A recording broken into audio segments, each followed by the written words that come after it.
Welcome back to Business Lunch. Let's now shift focus and talk about the big news developing in West Asia. The Israel-Hamas conflict has entered its sixth day. Israel is gearing up for ground invasion and have claimed that they will wipe out the Hamas. U.S. Secretary of State Antony Blinken has also arrived in Jerusalem to take stock of the situation. Meanwhile, India has also launched Operation Ajay in order to try and evacuate any Indian citizens from Israel. We have Palki Sharma from First Post joining us now from Israel to get us the latest ground report. It is day 6 of the war between Israel and Hamas, and we can look at the developments in three parts. One, of course, the escalation, the fighting, and what Israel plans to do. The second is the situation in Gaza, and third is the politics that is picking up pace.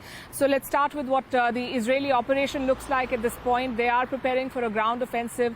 Israel has now demarcated a zone around the border with Gaza, saying that anyone entering this area will be seen as indulging in criminal activity. And the Israeli defense minister saying that we will go into Gaza on ground now. So we will launch a ground offensive. That much is quite clear now. The Israeli war cabinet is in place. A unity government has been formed with Prime Minister Benjamin Netanyahu and opposition leader Benny Gantz, and they've been making some very strong statements. Netanyahu said that every Hamas member is a dead man now. Benny Gantz saying, and I'm quoting, "This is the time for war." So they are very clearly stating their intent that they will continue to pound targets in Gaza.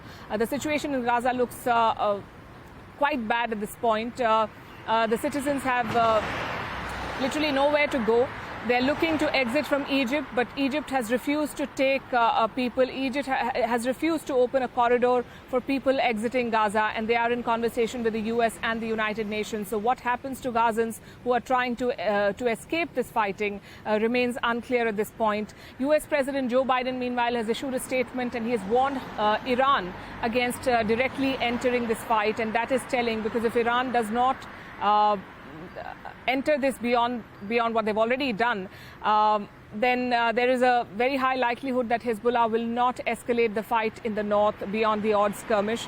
Also, the Saudi Crown Prince Mohammed bin Salman has had his first conversation with the Iranian president, the first in many years, and they've discussed the situation in Palestine. So perhaps at the regional level, at the international level, talks are on between among the top leadership to ensure that this does not spill beyond Gaza. That is how things stand at the moment. India has launched an operation to evacuate its citizens. Some 18,000 Indians live in Israel. More than 900 students, we are told, have registered to leave on these chartered flights that the government of India will be running starting this evening. It is being called Operation Ajay.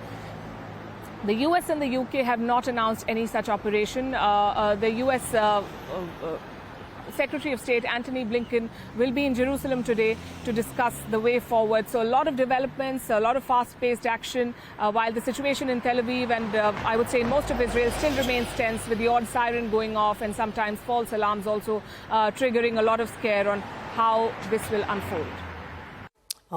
All right, Palki Sharma there reporting straight from Tel Aviv. All right, back home then.